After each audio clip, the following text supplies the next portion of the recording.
It's really important in the text of Revelation to realise that the horsemen are heaven sent. Some of the first images that we look at in the book are the 13th century Anglo-Norman apocalypse images of the Four Horsemen. So they date from around 1260, and they depict the Four Horsemen individually. So they devote a different image to each of the horsemen. So they appear in quite a stilted fashion, and each horseman is clearly linked to heaven by the presence of an angel in the image.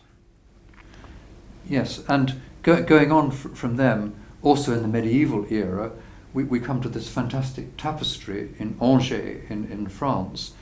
And this is interesting in itself, but it's interesting from the point of view of the Four Horsemen, because this is one of the earliest images in which the fourth horseman is clearly identified as himself deathly, skeletal, pale, and so on and so forth. And that actually then leads us on to probably what is the most famous of the Four Horsemen images, which is that of Albrecht Durer, the German Renaissance artist. Yes, so this is probably the most iconic image of the Four Horsemen, probably the one that most people will be familiar with. So in this image, for the first time in its artistic history, the Four Horsemen ride out together in synchronicity. And I think what that emphasises is their power, and also the fear that they could inspire in people.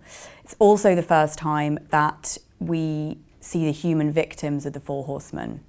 And we also see in this image a new emphasis on the fourth horseman. So the first three are all riding beautiful horses. They're attired as sort of medieval knights, yeah.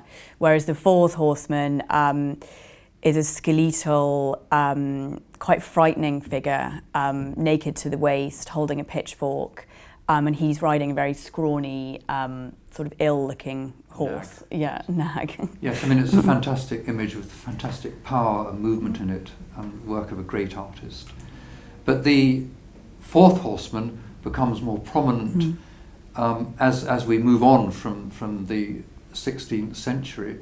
And we could just mention in the 18th century, cartoonists such as Gilray often used the fourth horseman actually to represent William Pitt, whom he was attacking. So we begin to see in the 18th century the Four Horsemen actually coming into, as it were, present day politics and events that are going on at the time, which is a trend which has continued into the 20th and 21st century. A rather interesting way, I suppose, understandably and predictably, is the way that in the 20th century, or 21st century rather, the Four Horsemen have become connected to the financial collapse, global markets and all that sort of thing, as we see both in this very interesting image from Gordon Chung, and also even as we speak,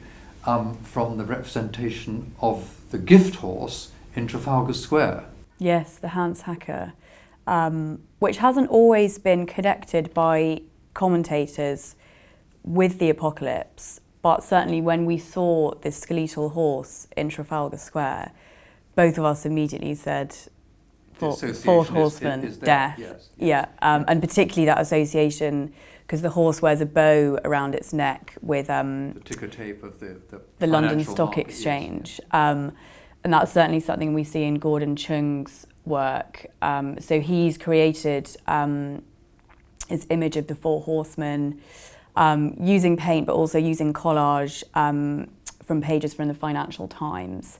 And it's a completely barren, the Four Horsemen are in a completely barren landscape, mountainous landscape, with no humans to be seen. So it sort of conjures up ideas of the post-apocalyptic world that the Four Horsemen leave in their wake. And definitely those cutouts from the Financial Times are bringing in commentary on the current economic situation as well.